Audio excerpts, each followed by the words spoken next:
साथियों नमस्कार। एक बार फिर आपका हमारे YouTube चैनल आरके क्लासेस केंचिया में स्वागत अभिनंदन। साथियों आज हम अध्ययन करेंगे राजस्थान सूजस पत्रिका, जो राजस्थान सरकार के सूचना एवं जनसंपर्क विभाग द्वारा प्रकाशित की जाती है प्रतिमाह है। और राजस्थान की प्रतियोगी परीक्षाओं में इस राजस्थान सूजस में से क्वेश्चन पूछे जाते हैं।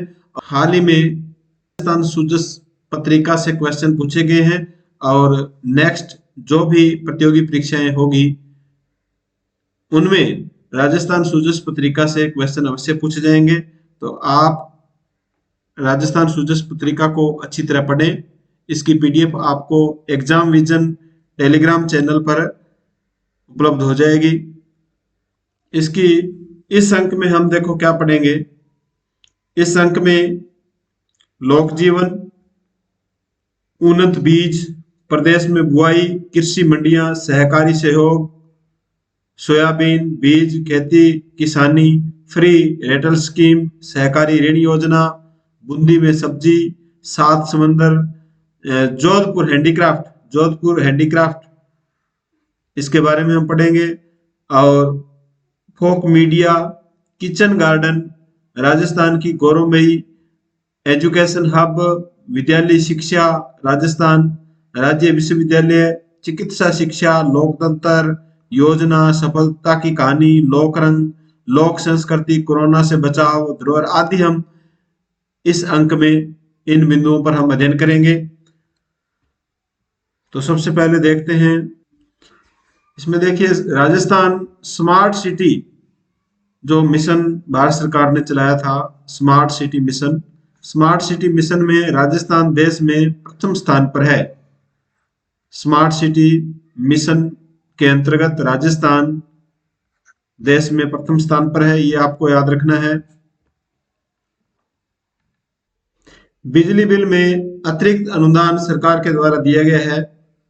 किसानों का बढ़ाया मान, मुख्यमंत्री द्वारा किसान मित्र ऊर्जा योजना, किसान मित्र ऊर्जा योजना में प्रति माह यानी बिल में छूट दी गई है। देखो 1,000 रुपये प्रति माह, 1,000 रुपये प्रति माह है, ये आपको याद रखना है। 1,000 रुपये प्रति माह बिल में छूट दी गई है।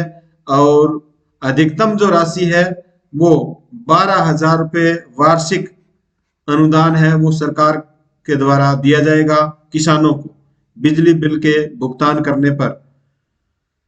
और ये छूट समस्त सामान्य श्रेणी के जो ग्रामीण मीटर्स लगे हुए हैं, फ्लैट रेट कृषि उपभोक्ता है, उन सबको ये योजना, इस योजना का लाभ है वो प्राप्त होगा। प्रदेश में बुआई क्षेत्र में बढ़ोतरी, उत्पादन में वृद्धि। बुआई क्षेत्र में बढ़ोतरी हुई है और उत्पादन में वृद्धि हुई है। इसमें देखो राजस्थान में फसल उत्पादन, इस सारणी को जिसमें ये खरीफ की फसल है, कितने क्षेत्रफल पर कितने लाख का उत्पादन हुआ है, इस सारणी को आप जरूर पढ़ें।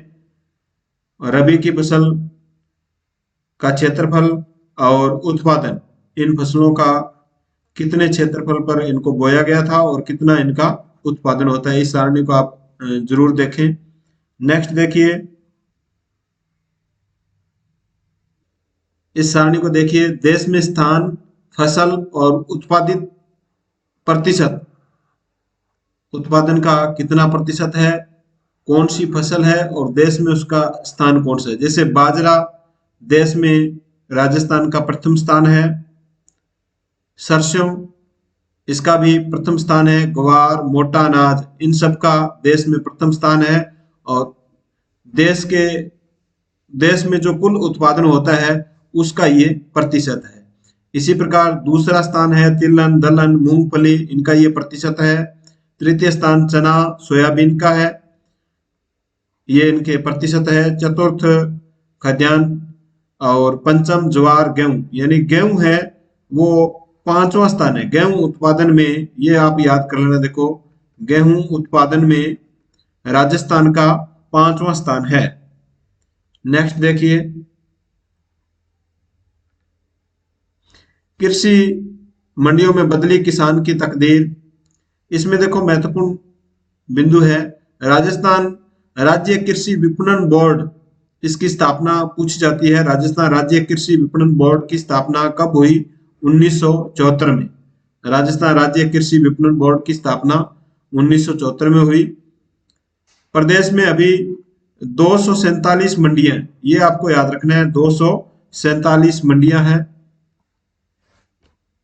राजीव गांधी कृषक साथी सहायता योजना 2019 में लागू की गई। राजीव गांधी कृषक साथी सहायता योजना 2019 में लागू की गई। इसके तहत देखो, किसान मजदूर की खेती अथवा विपणन कार्य करते समय होने वाली दुर्घटनाओं में मृत्यु, अंग भंग होने की स्थिति में आर्थिक सहायता प्रदान की जाती है।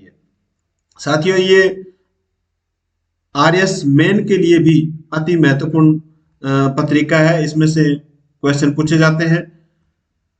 आरएस मेन की तैयारी करने वाले साथियों को आप इसको जरूर शेयर करें।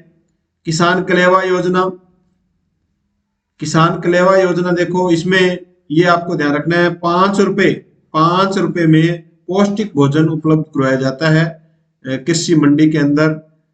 कृषि मंडी समिति प्रांगण में कृषि जिनसों को लेकर आने वाले किसानों और मंडी समितियों में काम करने वाले पंजीकृत हमालों और पलादारों को 5 रुपए में पौष्टिक भोजन उपलब्ध करवाया जाता है, कलेवा योजना। नेक्स्ट है श्रमिक कल्याण योजना।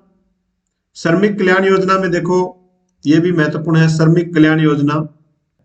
इसमें देखो, इस योजना के तहत, श्रमिक कल्याण योजना के तहत महिला को प्रसूति के समय 45 दिन की मजदूरी के समतुल्य सहायता राशि, यानी महिला प्रसूति के समय उसको 45 दिन की जितनी मजदूरी 45 दिन की बनती है, वह राशि उसको सहायता के रूप में प्रदान की जाती है। पितृत्व अवकाश के लिए, पितृत्व अवकाश के लिए 15 दिन की मजदूरी, समतुल्य मजदूरी दी जाती है 15 दिन की।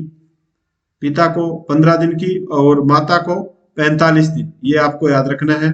प्रसूति एक तरह से अवकाश कह सकते हैं। इस अवकाश की राशि है वो 15 दिन, 45 दिन की माता को और पिता को 15 दिन की मजदूरी के रूप में सहायता प्रदान की जाती है सरकार द्वारा। ई भुगतान प्रोत्साहन योजना, सावित्रीबाई फुले कृषक सशक्तिकरण योजना। सावित्रीबाई फुले कृषक सशक्तिकरण योजना महिलाओं को ई भुगतान के लिए आकर्षित करने के लिए लागू की गई है। इस योजना के तहत 2019-20 में महिला कृषकों को सहायता राशि प्रदान करके उन्हें आर्थिक रूप से सक्षम बनाया जा रहा है। तो ये योजना भी आपको याद रखनी है। विशिष्ट मंडियों के निर्माण का सुखद परिणाम देखो, मसलन पुष्कर अजमेर में फूल अधिक पैदा होते हैं। मसलन नामक स्थान है पुष्कर में, जहां पर फूलों की खेती की जाती है, फूलों की पैदावार अधिक होती है। ऐसे में अजमेर और पुष्कर फूल मंडी की स्थापना की गई। अजमेर और पुष्कर में, यानी 2 जगह अजमेर और पुष्कर में फूल मंडी की स्थापना की गई है। इसी प्रकार चोमू में आंवला मंडी, मेड़ता सिटी जोधपुर बाड़मेर में जीरा मंडी, टोंक में मिर्च की मंडी, अलवर में प्याज, श्री गंगानगर में किन्नू, कपासन में अजवाइन, भवानी मंडी में संतरा, सवाई माधोपुर में अमरूद की मंडी है। और रामगंज मंडी कोटा, जो धनिया मंडी की स्थापना यहाँ की गई है। तो इन मंडियों को भी आपको याद रखना है। नेक्स्ट देखिए, नए कृषि महाविद्यालय की स्थापना युवाओं में कृषि ज्ञान विकास करने के लिए राज्य सरकार ने नए कृषि महाविद्यालयों की स्थापना की है। गत सालों में श्री कर्ण नरेंद्र कृषि विश्वविद्यालय जोबनेर के अधीन कोटपुतली जयपुर, बसेड़ी धौलपुर, किशनगढ़वास अलवर, जिलाई टोंक, भुसावर भरतपुर, नीम का थाना सीकर में नवीन कृषि महाविद्यालय तथा जोबनेर में डेयरी प्रौद्योगिकी महाविद्यालय स्थापित किए गए। स्वामी केशवानंद राजस्थान कृषि विश्वविद्यालय बीकानेर के नए संकटक महाविद्यालय के रूप में श्री गंगानगर, हनुमानगढ़, राजगढ़, चूरू एवं मंडावा झुंझुनू में कृषि महाविद्यालय प्रारंभ किए गए। इसी प्रकार कृषि विश्वविद्यालय कोटा के अंतर्गत हिंडोली बूंदी में कृषि महाविद्यालय खोला गया है। कृषि विश्वविद्यालय जोधपुर शैक्षणिक सत्र 2020-21 में डेयरी संकाय में 40 विद्यार्थियों के लिए अध्यापन शुरू किया गया है जोधपुर में। कृषि अभियांत्रिकी संकाय इस सत्र से प्रारंभ कर दिया जाएगा। तो ये राजस्थान सरकार द्वारा स्थापित महाविद्यालय है, कृषि महाविद्यालय है। सोलर टोपी, ये देखो बहुत ही शानदार है। सोलर टोपी बनाई गई है, किसानों को मिलेगी तेज धूप और गर्मी से राहत। जब गर्मी के समय तेज धूप में किसान फसल काटता है, रबी की फसल की कटाई की जाती है, तो उसको गर्मी से या धूप से राहत दिलाने के लिए टोपी लगाई जाएगी। और इस टोपी से देखो 3 वाट का एक सोलर पैनल इसमें लगा है वैज्ञानिकों के मुताबिक, जिसमें इसमें एक पंखा लगा होता है और पंखे से हवा का जो संचरण है वो सिर के चारों ओर ऊर्ध्वाधर नीचे की तरफ होता है, जिससे शरीर के आसपास माइक्रो क्लाइमेट विकसित होता है। तो ये टोपी है, इसकी लागत 2000 से 500 रुपए के बीच में है, जो किसानों को उपलब्ध करवाई जाएगी। सोलर टोपी है इसका नाम, तो ये याद रखना। सोलर टोपी क्या काम आती है? सरकारी ऋण से किसान का उत्थान, सरकारी ऋण योजना जैसे नाबार्ड से ऋण मिलता है, अन्य सरकार द्वारा योजनाएं चलाई गई है, जिसमें मुख्यमंत्री अशोक गहलोत किसानों के प्रति संवेदनशील है। किसानों की ऋण माफी का फैसला लेकर लगभग 21 लाख ऋण माफी का फैसला लिया है। 21 लाख किसानों को 15,500 करोड़ रुपए से अधिक का ऋण माफ किया है। तो ये डाटा भी आपको याद रखना है। 21 लाख किसानों का 15,500 करोड़ रुपए का ऋण माफ किया गया है। सरकार ने कोविड-19 के दौरान किसानों के हित में फैसले लेकर किसान एवं उसके परिवार को राहत प्रदान की है। इसमें देखो राजस्थान में सबसे पहले 1904 में अजमेर में सहकारिता की शुरुआत हुई। ये भी आपको याद रखना है, अजमेर में सहकारिता की शुरुआत हुई 1904 में। आजादी के समय राज्य में 2669 सहकारी समितियां कार्यरत थी। केवल 1% ग्रामीण परिवार ही सहकारिता के दायरे में आते थे। आज राज्य के 35,000 से अधिक विभिन्न सहकारी समितियां, 35,000 से भी ज्यादा सहकारी समितियां, जिनके 1 करोड़ से अधिक सदस्य हो गए।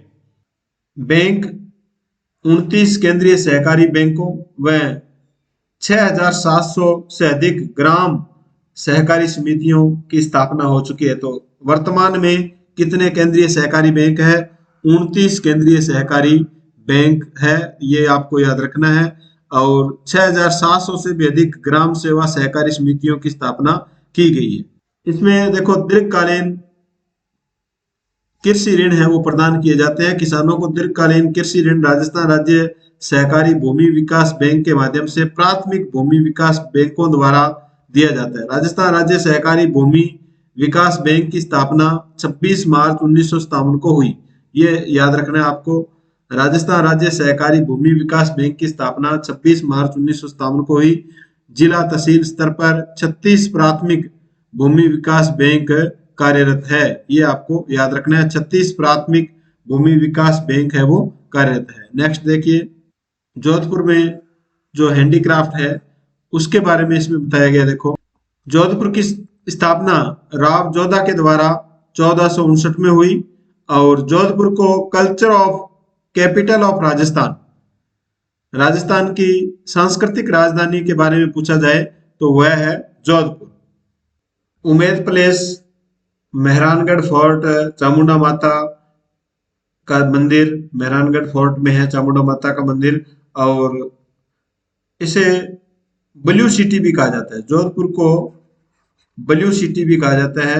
यहाँ पर स्टोन पत्थर की कटिंग, वुडन फर्नीचर, लकड़ी के फर्नीचर, कपड़े और पोट्री के लिए जोधपुर सिटी है वो प्रसिद्ध है। राजस्थान गवर्नमेंट युवा प्रोत्साहन योजना राजस्थान गवर्नमेंट्स के द्वारा शुरू की गई है। ये देखो महत्वपूर्ण बिंदु है। राजस्थान में विधानमंडल विधानसभा का उद्भव एवं विकास। बीकानेर राजस्थान का पहला रियासती राज्य था जिसमें महाराजा गंगा सिंह ने सर्वप्रथम जन प्रतिनिधि सभा हाउस ऑफ रिप्रेजेंटेटिव की स्थापना की गई? तो ये क्वेश्चन पूछा जा सकता है। हाउस ऑफ रिप्रेजेंटेटिव यानी जन प्रतिनिधि सभा की स्थापना सर्वप्रथम किस रियासत के द्वारा की गई? तो बीकानेर रियासत के द्वारा महाराजा गंगा सिंह के द्वारा की गई। राजपुताना के इस प्रथम विधानमंडल या जन प्रतिनिधि सभा का उद्घाटन 10 नवंबर 1913 को हुआ। इस सभा का उद्घाटन कब हुआ? 10 नवंबर 1913 को। जन प्रतिनिधि सभा द्वारा नवंबर 1913 से मार्च 1947 तक 116 सरकारी विधेयक पारित किए गए, जिन्होंने कानून रूप ले लिया। 116 सरकारी विधेयक इस जन प्रतिनिधि सभा के द्वारा नवंबर 1913 से मार्च 1947 के बीच कानून के रूप में लागू किए गए। बांसवाड़ा राज्य में देखो, बांसवाड़ा राजपुताना का दूसरा राज्य था। राज्य परिषद के गठन की घोषणा 3 फरवरी 1939 को किसके द्वारा की गई? बांसवाड़ा के शासक के द्वारा की गई। जोधपुर राज्य में महाराजा उमेद सिंह ने एक प्रतिनिधि परामर्शदात्री जोधपुर राज्य में महाराजा उमेद सिंह ने एक प्रतिनिधि परामर्शदात्री सभा का गठन किया। 1 अप्रैल 1941 को इसके लिए संविधान स्वीकृत किया गया। सभा का शुभारंभ 15 जनवरी 1942 को हुआ। विधानसभा में 52 निर्वाचित सदस्य तथा कुछ मनोनीत तथा पदेन सदस्य थे। जोधपुर में विधानसभा में कितने सदस्य थे? 52 निर्वाचित सदस्य थे। और 1944 में महाराजा द्वारा गवर्नमेंट ऑफ जोधपुर एक्ट पारित किया गया। बहुत ही अच्छा क्वेश्चन यहां से बन सकता है। 1944 में महाराजा द्वारा गवर्नमेंट ऑफ जोधपुर एक्ट पारित किया गया। नेक्स्ट देखिए, बूंदी रियासत। बूंदी में 18 अक्टूबर 1943 को महाराजा ईश्वरी सिंह ने धारा सभा का गठन किया। बहुत ही अच्छा क्वेश्चन, कई बार प्रतियोगी परीक्षा में पूछा जा चुका है। धारा सभा का जो गठन किया गया है वह किस रियासत के द्वारा किया गया? बूंदी रियासत द्वारा महाराजा ईश्वरी सिंह ने किया, जिसमें कुल 23 सदस्य थे, 12 निर्वाचित थे और 11 मनोनीत सदस्य थे। धारा सभा द्वारा 10 जुलाई 1947 को बूंदी राज्य संविधान एक्ट और 1947 पारित किया गया। यानी धारा सभा द्वारा बूंदी राज्य संविधान एक्ट 1947 पारित किया गया, जिसमें सभा का कार्यकाल 4 वर्ष रखा गया। तो ये थी धारा सभा बूंदी रियासत के द्वारा।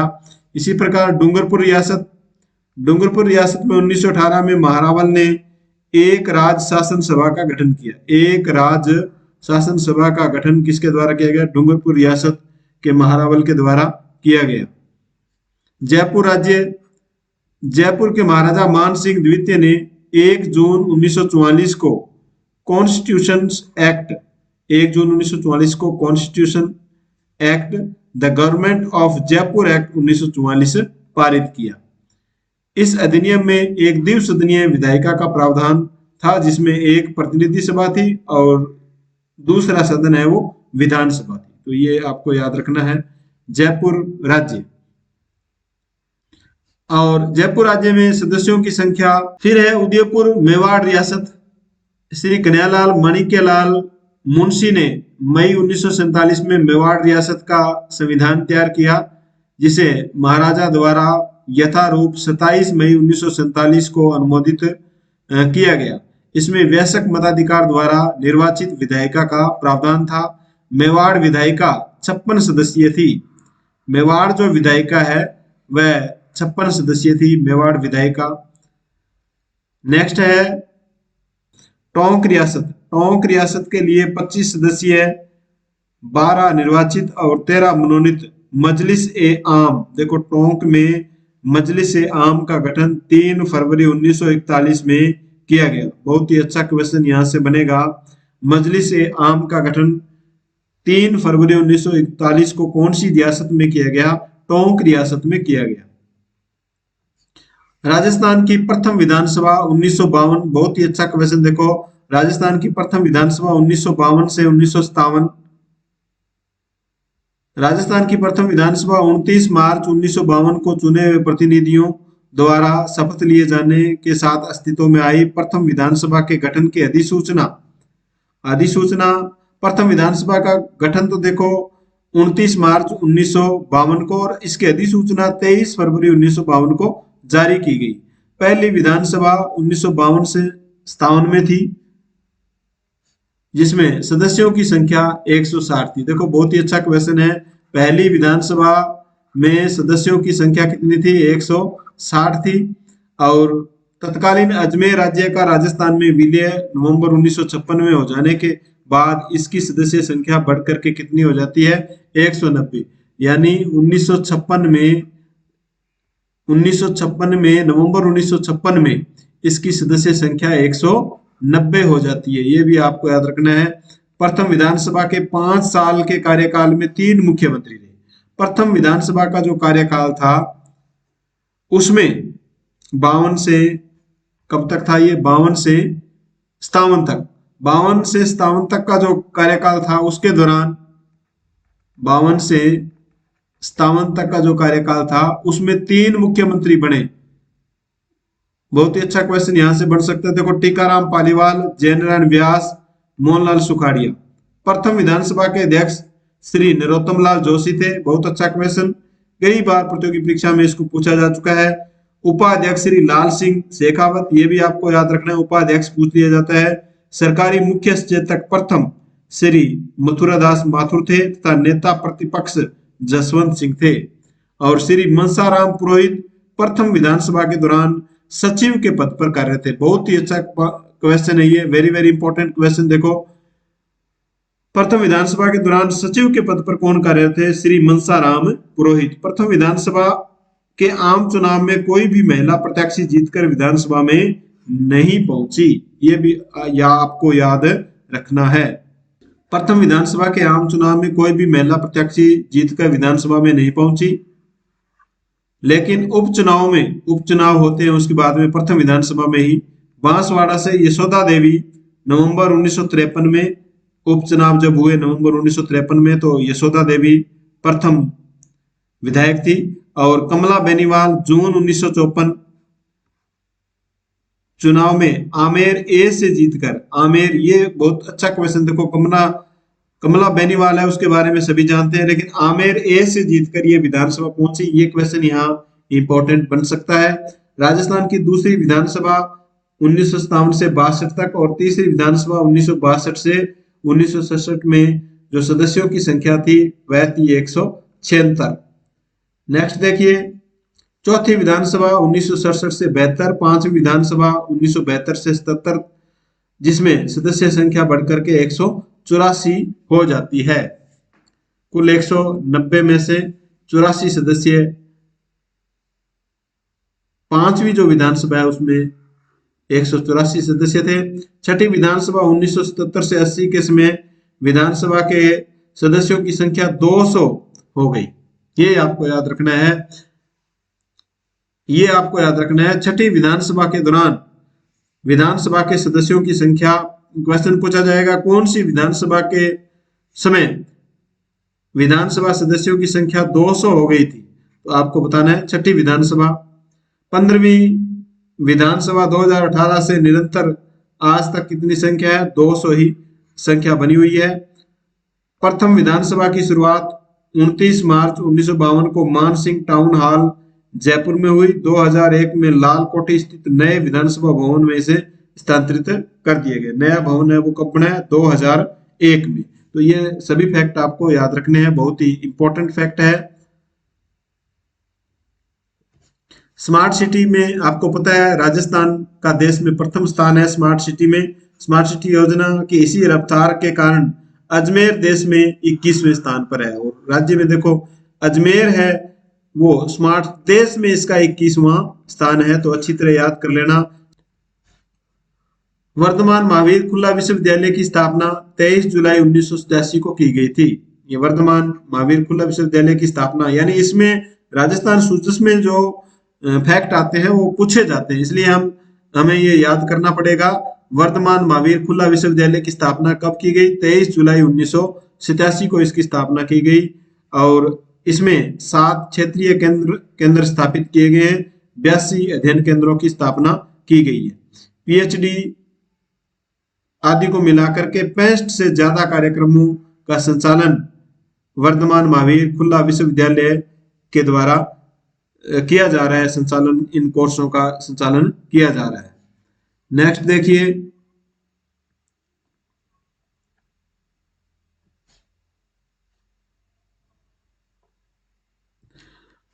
हेलो वोटर्स वेब रेडियो, बहुत ही अच्छा क्वेश्चन यहां से बनेगा। देखो, हेलो वोटर्स वेब रेडियो क्या है? भारत निर्वाचन आयोग के विविध नवाचार, मतदाता से जुड़ाव के प्रयोग एवं जागरूकता अभियानों के लिए उनका एक विशेष प्रभाग स्वीप। स्वीप आपने खूब पढ़ा आरबीएससी किताबों में रीट के दौरान। स्वीप जो कार्यक्रम है चुनाव से संबंधित, मतदाता जागरूकता से संबंधित, इसे, जिसका स्वीप का पूरा नाम है systematic voter education and electoral process, ये याद कर लेना आप। स्वीप की फुल फॉर्म क्या है? Systematic voter education and electoral process. Sweep के माध्यम से जागरूकता का संचालन किया जा रहा है। और 25 जनवरी, देखो किसके द्वारा किए गए? ये भारत निर्वाचन आयोग ने 25 जनवरी 2021 को राष्ट्रीय मतदाता दिवस कब मनाया जाता है? 25 जनवरी को। 25 जनवरी 2021 को राष्ट्रीय मतदाता दिवस के अवसर पर अपना एक अभिनव उपादान हेलो वोटर्स वेब रेडियो शुरू किया, जिसके माध्यम से पूरे देश में संवाद स्थापित करने का ये एक सेतु है और साथ ही प्रत्येक प्रकार की सूचनाओं को मतदाताओं तक पहुंचाने में हेलो वोटर्स वेब रेडियो है वो समर्थ है। तो इस प्रकार हेलो वोटर्स वेब रेडियो, आप इसको जरूर याद रखना। इसका प्रारंभ कब किया गया? 25 जनवरी 2021 को मतदाता दिवस पर किया गया। और किसके द्वारा? भारत निर्वाचन आयोग के द्वारा किया गया। मां बाड़ी योजना सरकार द्वारा क्रियान्वित की जा रही है। विश्वव्यापी संगठन यूनिसेफ इसमें सहयोग कर रहा है। विश्वव्यापी संगठन, देखो यूनिसेफ इसमें सहयोग कर रहा है मां बाड़ी योजना के अंतर्गत। और वर्तमान में प्रदेश में 1728 मां बाड़ी केंद्रों का संचालन किया जा रहा है। ये भी अच्छा क्वेश्चन है। इसमें बच्चों की जो आयु सीमा है वह 6 से 12 वर्ष निर्धारित की गई है। मां बाड़ी योजना में बच्चों की आयु कितनी निर्धारित की गई है? 6 से 12 वर्ष निर्धारित की गई है। मनरेगा आज के जीवन से निर्माण कल का, आज के जीवन से निर्माण कल का, ये भी कथन आपको याद रखना है। एक वित्तीय वर्ष में 100 दिनों के अकुशल काम की गारंटी देने वाली ये योजना, जितना काम उतना दाम, पूरा काम पूरा दाम, ये लाइन आपको याद रखनी है। ये किससे संबंधित है? ये मनरेगा से संबंधित है। ये लाइन है वो मनरेगा से संबंधित है। अकुशल काम 100 दिनों का तैयार किया गया एक वित्तीय वर्ष में। और इसमें देखो, मांग पर 15 दिन के अंदर रोजगार उपलब्ध न कराने पर, यदि 15 दिन के अंदर अंदर रोजगार प्राप्त नहीं होता है मांग करने पर, तो बेरोजगारी भत्ता दिया जाएगा। मजदूरी का भुगतान 15 दिवस में नहीं होने पर क्षतिपूर्ति राशि का प्रावधान भी किया गया है। एक और राजस्थान सरकार की महत्वपूर्ण योजना फिट राजस्थान हिट राजस्थान, तो ये कथन भी आपको याद रखना है। ये राजस्थान सरकार की योजना है जिसमें मुख्यमंत्री ने इस थीम के द्वारा राज्य सरकार के खिलाड़ियों को प्रोत्साहित करने के लिए प्रदेश में खेल वातावरण एवं आधारभूत सुविधाएं विकसित करने के लिए मुख्यमंत्री ने फिट राजस्थान हिट राजस्थान की थीम पर प्रदेश के प्रतिभावान खिलाड़ियों के हित में अनेक ऐतिहासिक निर्णय लिए हैं राजस्थान सरकार ने। किसके माध्यम से? Fit Rajasthan hit Rajasthan theme के माध्यम से। अंतर्राष्ट्रीय खिलाड़ियों की इनाम राशि है वो बढ़ा दी गई है। देखो बहुत ही अच्छा क्वेश्चन, इसको आपको पढ़ना है। इसमें देखो, ओलंपिक खेलों में स्वर्ण पदक विजेता को दी जाने वाली 75 लाख रुपए की राशि को बढ़ाकर 3 करोड़ कर दी। देखो कितना शानदार फैसला है राजस्थान सरकार का। 75 लाख रुपए से बढ़ाकर के कितनी राशि कर दी गई है? ओलंपिक स्वर्ण विजेता को 3 करोड़ रुपए। रजत पदक जीतने पर दी जाने वाली राशि को 50 लाख रुपए से 2 करोड़ रुपए कर दिया गया है। कांस्य पदक जिसको 30 लाख रुपए प्राप्त होते थे वह 1 करोड़ रुपए कर दी गई। तो बहुत ही अच्छा question, very very important question है, यहाँ से आपको पढ़ना है। और इसमें देखो सेवा नियमों में भी संशोधन किया गया है। खिलाड़ियों के लिए 2% आरक्षण की व्यवस्था की गई है। सेवा नियम 2013 में संशोधन किया गया है। संशोधन के तहत अब राज्य में 56 विभागों में, कितने विभागों में, 56 विभागों में खिलाड़ियों के लिए आरक्षण का प्रावधान किया गया। बहुत ही अच्छा क्वेश्चन। 56 विभागों में खिलाड़ियों के लिए आरक्षण का प्रावधान किया गया है। पहले यह आरक्षण 52 सरकारी विभागों में था। राजस्थानी खिलाड़ियों पर रहेगी विशेष नजर। ये टोक्यो जापान में प्रस्तावित जो ओलंपिक खेल हो चुके हैं उसमें खिलाड़ी देखो, इन सुश्री अपूर्वी चंदेला, ये किसकी है, निशानेबाजी की खिलाड़ी है।